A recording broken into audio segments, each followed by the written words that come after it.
Happy Thursday. I'm Javon Wooden, founder and mindset coach here at Live Not Loathe. I hope y'all having a great day. I'm doing something. It's called Six Mindset Hacks to Conquer Fear. I actually adopted this from this book here. It's called The Entrepreneur Roller Coaster by Darren Hardy. Check it out if you're an entrepreneur. Some great stuff in there. But I made on my own. So make sure you're here, YouTube or Facebook Live, every Thursday for Therapy Thursday. It's at 6 p.m. Eastern Time. And then join me every Sunday at 12 noon. I mean, of course, noon is noon, but at 12 Eastern Time for Self Empowerment Sundays. So I'm going to get right into it. Six mindset hacks to conquer fear. So, number one, 20 seconds of courage. It takes 20 seconds to start doing any activity that you're most afraid of. That could be stepping on the stage, saying hello to someone you've been wanting to talk with. Whatever it is, tell your brain to be quiet and close your eyes, take a deep breath, and go. Take action. Don't think about it, just go.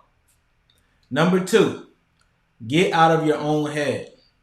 What creates fear is not the thing or the event itself, but how your mind interprets what you tell yourself you're afraid of.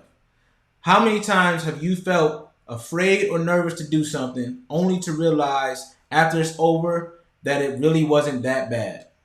In fact, you may have actually even enjoyed yourself doing it. So, two questions I want you to ask yourself. Am I going to die? Seriously, ask yourself this because our primitive brain tells us, like, oh, shoot, this is something happening because they were chased by saber-tooth tigers and all types of stuff back then. So they had to check all the bushes and everything. But that still plays out now. You know, we hear fear, we think of fear, and we think death. But no, tell yourself you're not going to die. Tell yourself to chill. It's all right.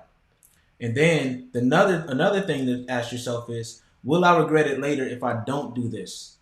When people who are on their deathbed are asked if they have any regrets, their regrets are usually about not taking action and not doing something.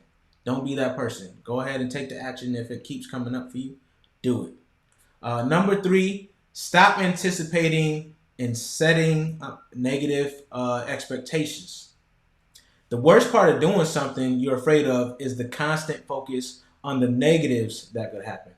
So we tend to skip over all the positives that may come from the experience and look at extreme scenarios that typically aren't that bad anyway. For example, with public speaking, we think like, what if I mess up? What if I forget my lines? What if I stumble on some things? In the grand scheme, who cares? You're not dying. Again, you're not going to die. You know, you freeze, you learn from it. You're going to get better and better every time you step on that stage. The people there listening to you at that public speaking event are probably there because they really want to hear you and they want to support you. So just remember, look at the good parts of this, right? Whatever you're doing. Um, and remember that if you mess up, it's all good. It's part of life. Everyone messes up. Everyone makes mistakes, but you learn from it and you become better. The next thing is focus on the task, not the possible outcomes. Look at what you need to do for what it is. Stop taking it to what it could happen from you doing it. When you look into something too much, your mind usually goes to the negative, just like we mentioned when we discussed anticipating and expectations. When you think about LeBron, when he's taking that last shot, he's not like, oh shoot, if I miss this, it's going to tarnish my legacy or we could lose. He's like, yo, I've taken this shot a million times. I'm going to go ahead and do it. The worst that could happen is not that bad, right? So just go ahead, take your shot. If you miss, come back and use what you learned to make it happen, right? Stop looking into the future saying, oh shoot, this could make or break me, because it probably won't. And then the next one is get comfortable with being uncomfortable. Get used to the feeling of being in fear or being uncomfortable and embrace the suck, as we say in the military. The more you do the thing that you're uncomfortable with, the more comfortable you become doing it. Your greatest weakness can become your greatest strength, and fear is a tool. You become better at it, then now you have a strength out of that. And fear can propel you to heights you never thought possible. Because if you're afraid of it, it's probably something that because it's telling you you're uncomfortable, which means this is a growth opportunity. So go ahead and do it.